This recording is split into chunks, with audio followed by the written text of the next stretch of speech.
Desde el comienzo del siglo XX, que los números de asesinos en serie ha ido aumentando década tras década. Con el correr de los años, tenemos conocimiento de muchos asesinos famosos. Algunos otros, quizás menos famosos, muchos fueron atrapados, algunos murieron en la cárcel por cadena perpetua, otros pocos fueron ejecutados. Pero así como existe este número elevado de asesinos en series atrapados, también hay un gran número de que, hasta nuestros días, jamás fueron siquiera identificados. Muchos de estos asesinos que continúan libres han matado o han sido adjudicados a más personas que aquellos que sí fueron atrapados, los cuales lo hacen más enigmáticos así como aterradores. Cuando hablamos de estos tipos de asesinos, se nos viene a la mente el asesino del Zodiaco, que jugó al juego del ratón y el gato con la policía y la prensa. A nuestros días, se llega cada vez más a la conclusión, basándose en evidencias circunstanciales y testigos, de que Arthur Lee Allen, persona de interés desde la década de los 70, es posiblemente el elusivo asesino del Zodiaco. Pero Allen falleció antes de empezar una investigación a fondo a comienzos de los 2000. Pero igual, toda circunstancia e inconclusa fueron todas estas pruebas. Otro famoso asesino que causó pánico y fascinación a través de los años es el infame Jack el Destripador, el asesino de prostitutas de fines de la década del siglo XIX en los barrios bajos de Winchester de Londres, Inglaterra. A diferencia del Zodíaco, por ejemplo, la identidad del Destripador sigue siendo un completo misterio sin pistas lo suficientemente sólidas para incluso tener un sospechoso confiable. Por eso, en este video, hablaremos de tres asesinos seriales que jamás han sido atrapados.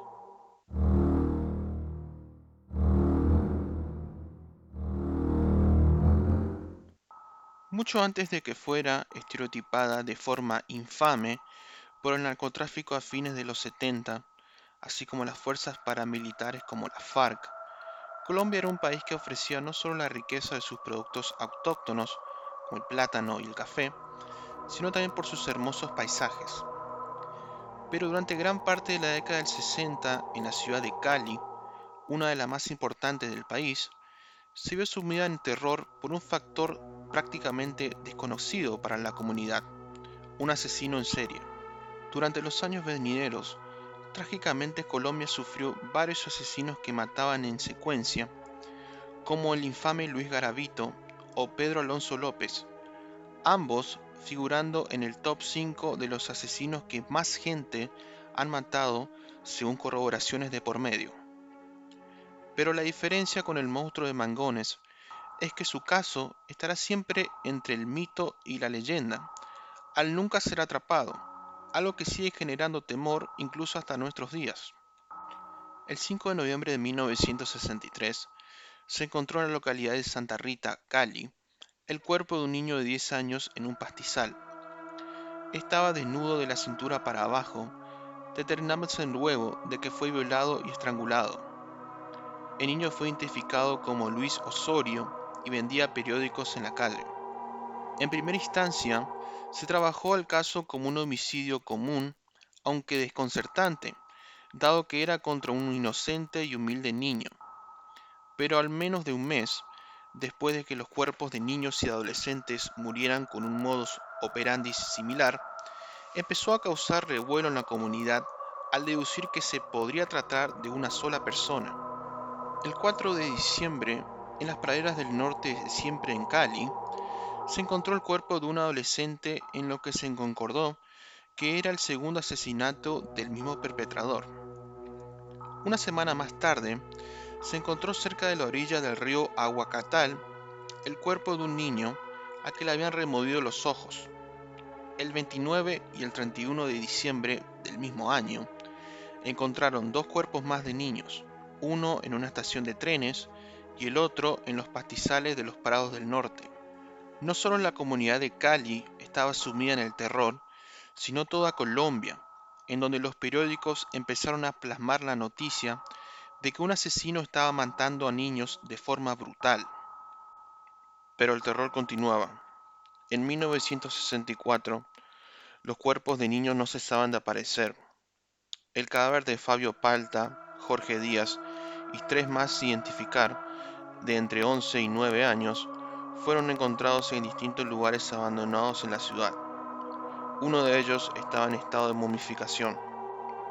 Se puede identificar fácilmente en las víctimas el modus operandus al que ya estaban acostumbrados las aturdidas autoridades. Todos eran violados y estrangulados con manos o con objetos como cables, cinturones e incluso alambres. Otra marca registrada del asesino era que insertaba agujas de gran tamaño en el corazón de sus víctimas. Al pasar el tiempo y sin encontrar siquiera un solo sospechoso, la aterrada comunidad empezó a sacar sus propias conclusiones sobre quién podría causar estas muertes tan espantosas. Se empezó a correr el rumor de que 9 de los cadáveres encontrados fueron exhumados de sus propias tumbas y tirados en los baldíos en donde se encontraron luego los cadáveres por opositores al gobierno de turno como un acto terrorista. Dicha conclusión resultaba totalmente falso, pero igualmente demostraba la ineficacia de parte de la policía para presentar pruebas concretas. Otro mito que se creó sobre la identidad del monstruo de Mangones era de que se trataba del dueño de un famoso hotel llamado Hotel Aristi, cuyo dueño era un millonario de nombre Alonso Aristizábal. Según cuenta la leyenda popular de la época, Aristizábal contrató a un grupo de hombres para que asesinara a niños para drenarle toda su sangre para poder hacer transfusiones e incluso beberlos en copas. Esto se veía necesario, según la leyenda, dado la apariencia cadavérica y la piel pálida del millonario, aquejado por una supuesta leucemia. Este mito cobró más impulso a través de la película colombiana Pura Sangre, que se basaba en un multimillonario colombiano que necesitaba sangre de niños y adolescentes para poder sobrevivir a una rara enfermedad. Pero las evidencias de todos los cuerpos jamás demostró que se lo hayan drenado de sangre. A pesar de que Alonso Aristizábal falleció a fines de 1963, cuando los cuerpos seguían apareciendo después de su muerte, algunos ancianos de la época siguen creyendo que fue cierto su deseo vampiresco. Pero lo cierto es que los cuerpos aparecieron hasta 1973, haciendo un total de 38, de los cuales 30 fueron relacionados con la marca registrada del asesino de los Mangones. Después de dicho año, no se encontraron más cadáveres de niños con dichas características.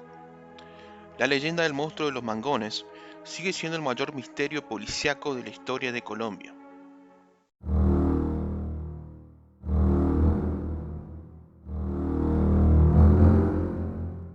La década de los 70 en los Estados Unidos es considerada la época dorada de los asesinos en serie. La mayoría de los famosos asesinos operaron en dicha década. Ted Bundy, Ed Kemper, John Linley Fraser, Kenneth Bianchi, el asesino de la colina, el asesino del Zodiaco, etc. Sin embargo, dentro de estas investigaciones que acaparaban toda la atención de los medios, en el estado de Washington, la policía local estaba totalmente desconcertada por una serie de desapariciones de mujeres y su consecuente hallazgo de sus cadáveres. 25 de abril de 1971, estado de Washington. La hermana mayor de Carol Denise Spinks la envió a un supermercado 7-Eleven por comida. Nunca más regresó a su hogar. 6 días más tarde, después de una intensa búsqueda, se encontró su cuerpo en un pastizal al lado de la carretera a metros del hospital St. Elizabeth. Se determinó que había sido abusada sexualmente y estrangulada. Su ropa estaba intacta, a excepción de sus zapatos. Darlenia Denise Johnson, 8 de julio de 1971. Darlenia, de 16 años, perteneciente al área de Congress High, fue secuestrada mientras se dirigía a su trabajo de verano en la zona del barrio Oxon Hills. En este caso, un testigo declaró que vio a Darlenia subirse a una camioneta conducido por un hombre afroamericano. 11 días más tarde, se descubrió su cuerpo a solo 15 metros de donde se había hallado anteriormente a Denise Spinks. 2 días después de reportarse la desaparición de Darlenia, la policía recibió un llamado anónimo que decía que el cuerpo de Darlenia Johnson estaba a unos metros de donde encontraron a Spinks, además de otros datos que luego se verificaron que solo el asesino lo sabía. No se tomó en serio la ubicación del cadáver a primera instancia, pero al llegar a un callejón sin salida, los investigadores hicieron caso a la pista anónima e increíblemente hallaron dicho cuerpo. Darlenia estaba en tal estado de descomposición que no se pudo determinar si fue abusada sexualmente, pero sí se concluyó que fue estrangulada. Nuevamente, el cuerpo solo le faltaba los zapatos. Brenda Faye Crockett. El caso de Brenda Crockett, de 10 años, resultó el más misterioso de todos. En el área de Northwest, la madre de Brenda la envió a la tienda cercana, pero jamás regresó. 2 horas más tarde, mientras todos buscaban en el barrio de la niña, se recibió un llamado a la casa de Brenda, en donde contestó la hermana menor de 7 años. En el otro lado de la línea era Brenda, que estaba llorando. La llamada decía: un hombre blanco me recogió y me dirijo a casa en un taxi. También dijo que estaba en el área de Virginia. La hermana menor recuerda que dijo adiós de forma abrupta y colgó el teléfono. Los investigadores rastrearon la llamada, pero concluyeron que los datos eran seguramente falsos en un intento de despistarlos y ganar tiempo para cometer el asesinato. 3 días después, la policía recibió un llamado de alerta sobre un cadáver que estaba al lado de la carretera 50, cerca de Baltimore Washington Parkway. El cuerpo era de Brenda. La habían violado y estrangulado, así como puesto un extraño pañuelo en el cuello. Nenomosia Yates, noreste de la ciudad, 1 de octubre de 1971. Yates, de 12 años, caminaba de vuelta a su casa desde una tienda alrededor de las 7 p.m. Al pasar 1 hora, se dio aviso a la policía, teniendo en cuenta los acontecimientos actuales de que ya habían puesto en alerta a la comunidad. Solo 3 horas después, al costado de la carretera Pennsylvania, en Maryland, se encontró el cuerpo de la niña. La habían violado y estrangulado, faltando solamente sus zapatos, pero también pudieron detectar fibras de color verde que no pertenecían a su ropa. Un par de testigos declararon que la vieron subirse a un auto Volkswagen azul horas previas a encontrar su cadáver, pero esta pista no llevó a nada concreto. Con este crimen, el asesino fue apodado por el periódico Daily News como el Freeway Phantom o Fantasma de la Carretera. Brenda Denise Wooder. El 15 de noviembre de 1971, Wooder salía de cenar de la casa de su compañero de secundaria. Tomó un autobús a las 11:30 p.m. para volver a su casa sobre la avenida Pennsylvania. Su madre avisó a la policía de que no llegó a la casa después de prometer en llegar antes de la medianoche. Cerca del hospital del condado de Prince George, en las hierbas, un oficial descubrió el cuerpo de Brenda. Había sido apuñalada múltiples veces y estrangulada con un objeto similar a un cinturón. A diferencia de las demás víctimas, Brenda tenía sus zapatos puestos, pero tenía un abrigo que cubría su pecho.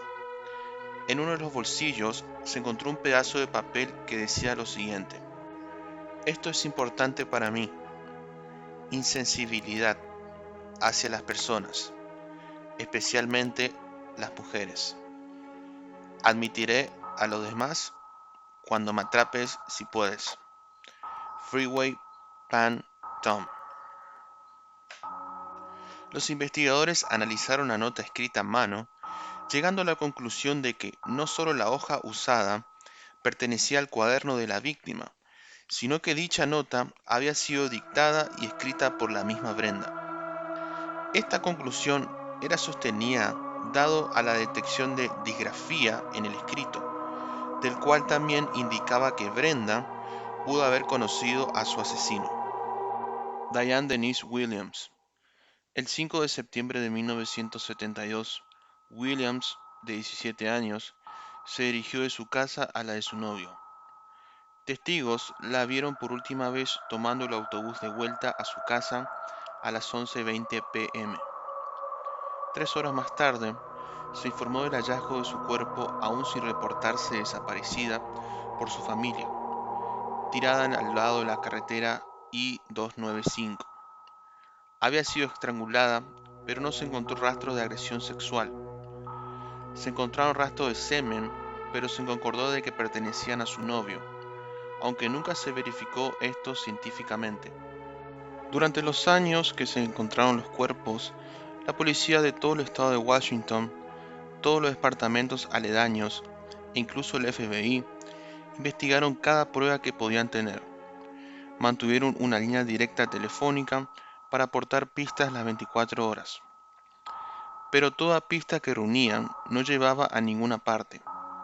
La división de detectives en ese momento era quien tenía la mayor cantidad de evidencia que eran recogidas y archivadas. Esto generó un gran problema, dado que, al no tener una base de datos fijas, cada detective se quedó con todos los documentos de la investigación. La mayoría de dichos detectives, al pasar los años, se jubilaron o fallecieron, lo que con ellos, los documentos y archivos fueron perdidos para siempre, dificultando la investigación aún más. El caso del fantasma de la autopista fue cerrado y reabierto numerosas veces. Hoy en día se encuentra abierto con una recompensa de $150,000 al que aporte cualquier tipo de datos que lleve al asesino. A pesar de las escasas pruebas sobre el caso, durante los años hubo varias personas que fueron consideradas sospechosas o relacionadas con el caso de alguna u otra forma. Los violadores de Green Vega. La pandilla de Maryland, conocidos como los violadores de Green Vega, era un cerrado círculo de delincuentes que cometían todo tipo de violaciones y secuestros en el área. Debido a la naturaleza de sus crímenes, fueron investigados por los casos del asesino de la carretera. Muchos de los miembros de la banda estaban cumpliendo sentencias en las cárceles. Uno de ellos declaró que tenía información sobre el fantasma de la carretera. Su único pedido fue mantenerse en el anonimato. Los datos que dijo a la policía fueron corroborados como ciertos, dado que era información que nunca había sido revelada a la prensa, lo cual solo lo sabía la policía y el asesino. El individuo declaró que no era el asesino en cuestión, dando una coartada que pudo ser probada por testigos. Parecía que la investigación finalmente estaba, por primera vez, encaminada, pero todo terminó abruptamente. En esos momentos en Maryland, eran momentos de elecciones políticas. Uno de los candidatos pudo hacer que se filtre la información de que un recluso estaba dando información confiable a la policía sobre el caso policíaco más importante del estado. Todo esto fue informado a la prensa, por lo que automáticamente el recluso se rehusó a dar más información valiosa sobre el caso. Robert Atkins. En marzo de 1977, Robert Atkins, de 58 años, fue arrestado por secuestrar y violar a una mujer de 24 años en su casa en Washington, D.C. Uno de los detectives que lo arrestó, Lloyd Davis, investigaba los asesinatos del fantasma de la carretera y descubrió que Atkins tenía un largo prontuario de violación a mujeres. En el historial de Atkins, el detective descubrió que, aparte de ser encerrado varias veces por estos cargos, también leyó las transcripciones de una de sus comparecencias con el juez, en donde declaraba que odiaba a las mujeres. Esto llevó a que pasara de prisión a instituciones mentales durante gran parte de su vida. Después del arresto de violación en 1977, Atkins fue puesto finalmente en prisión de por vida. Revisando su departamento, el detective encontró algunos documentos que usó en los varios procesos judiciales. Le llamó la atención el uso de la palabra equivalente, palabra particular que también apareció en la nota de que el asesino le hizo escribir a Brenda Woodard. El detective preguntó en el lugar de trabajo de Atkins si éste usaba esta palabra, a lo que sus colegas afirmaron que la usaba regularmente. Esto fue más que suficiente para obtener una orden judicial para revisar a fondo la casa de Atkins, así como remover la tierra de su patio, pero no se encontró ninguna prueba que lo vinculara con el asesino. Hasta el día de su muerte en prisión, Atkins siempre negó ser el fantasma de la carretera, diciendo que no tenía el estómago suficientemente fuerte para matar de esa forma.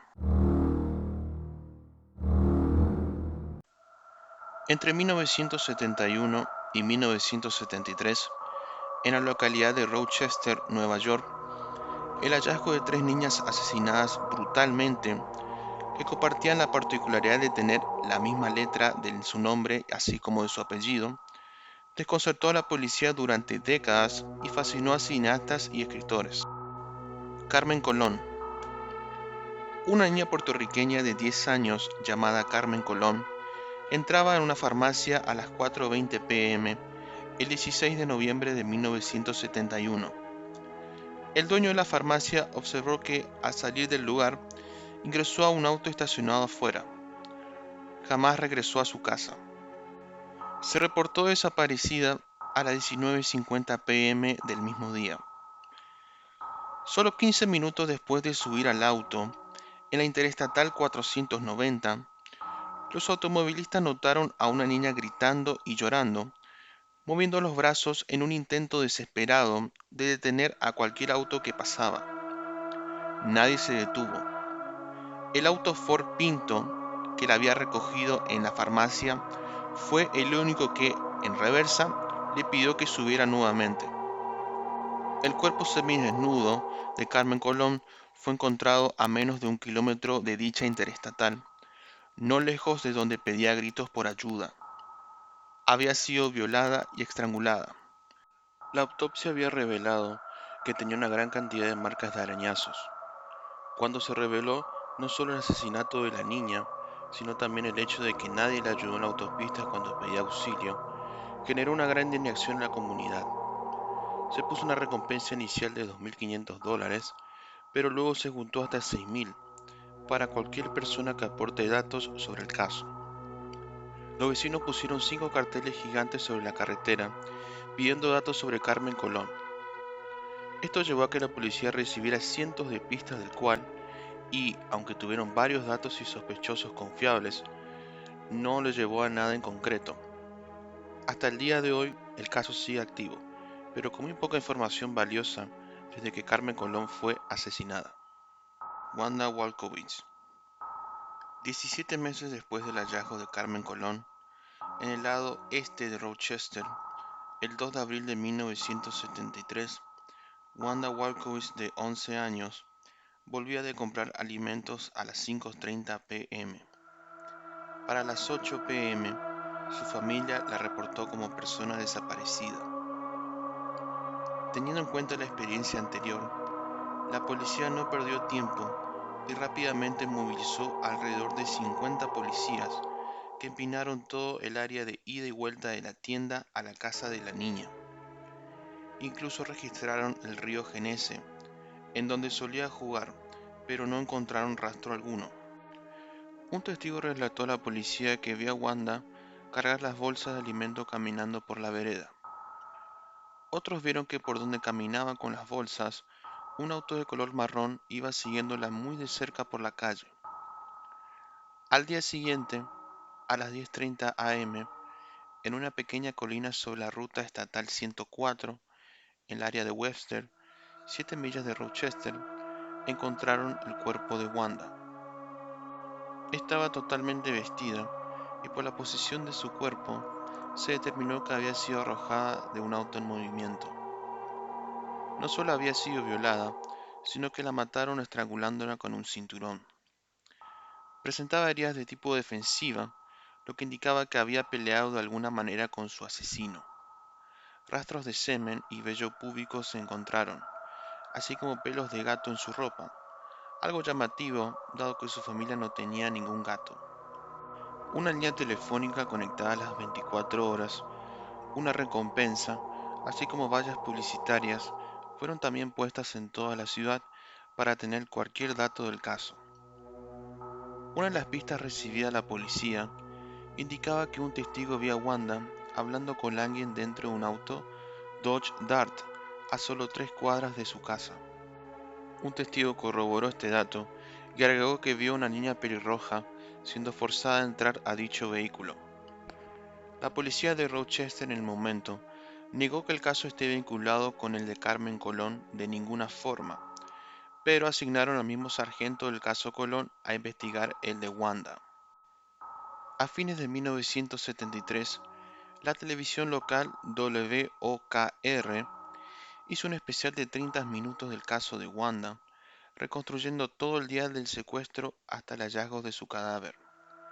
Esto generó muchos llamados de pistas a las autoridades, pero a pesar de todo este esfuerzo, no se llegó a una conclusión clara y concreta sobre quién pudo haber sido el asesino. Michelle Maenza. 7 meses después, el 26 de noviembre de 1973, Michelle Maenza, de 11 años, no llegó a la escuela de su casa, a lo que su madre notificó inmediatamente a la policía. Sus compañeros de clase la vieron entrar en un shopping cerca de su escuela con la intención de retirar una cartera que su madre se había olvidado en la tienda el día anterior. La hora era 3:20 p.m. Una mujer había visto a Michelle en el asiento delantero de un auto color beige que conducía a alta velocidad por la calle Ackerman Street. La mujer notó que la niña iba llorando. 5:10 p.m. del mismo día, ruta 350, pueblo de Walworth.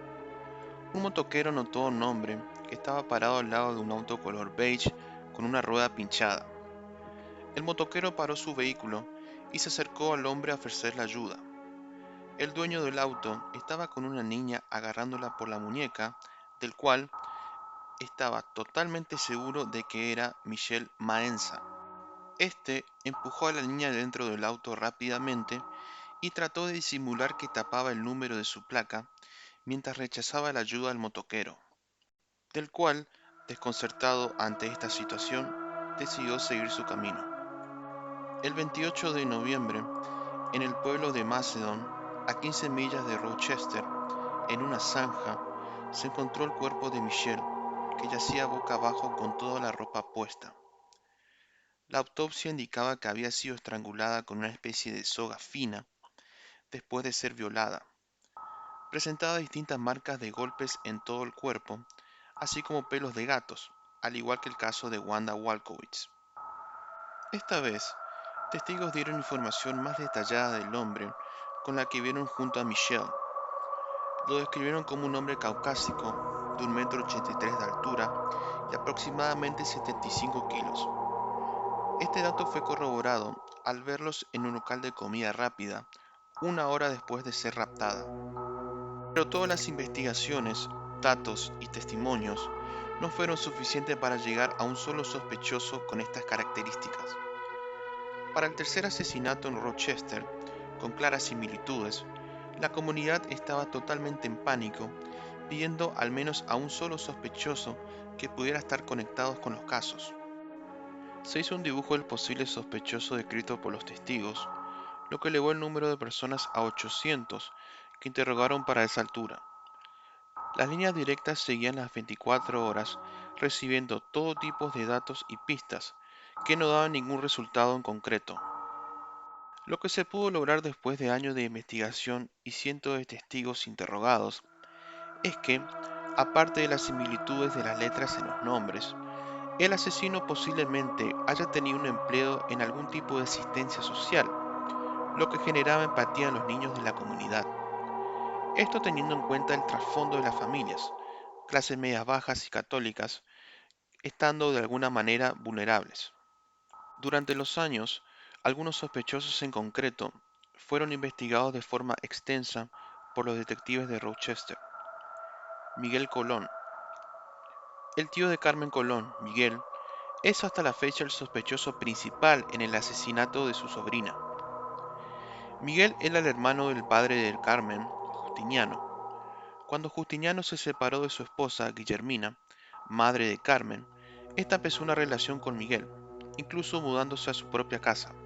2 semanas antes de la desaparición de Carmen, Miguel compró un auto muy similar al que los testigos describieron en la farmacia y la autopista, en donde Carmen pedía por ayuda. Cuando la policía investigó este dato, notó que el auto había sido limpiado completamente usando un químico muy específico. Incluso corroboraron con el dueño que le vendió el auto a Miguel si lo había lavado antes de venderlo, a lo que él respondió que nunca lo hizo. Después de descubrir el cuerpo de Carmen, un amigo muy cercano de Miguel declaró que éste iba a dejar el país dado que, según sus propias palabras, había hecho algo terrible. 2 días después estaba en su ciudad natal de Puerto Rico. La policía viajó hasta dicho país para interrogarlo.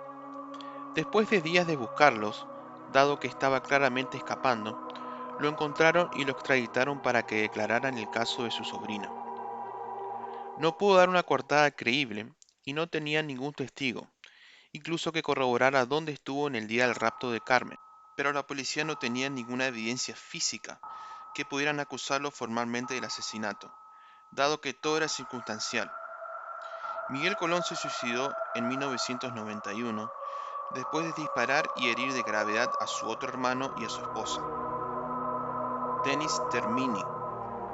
Otro sospechoso de importancia es Dennis Termini, bombero de 27 años y prolífico violador serial, conocido por ser el violador del garage.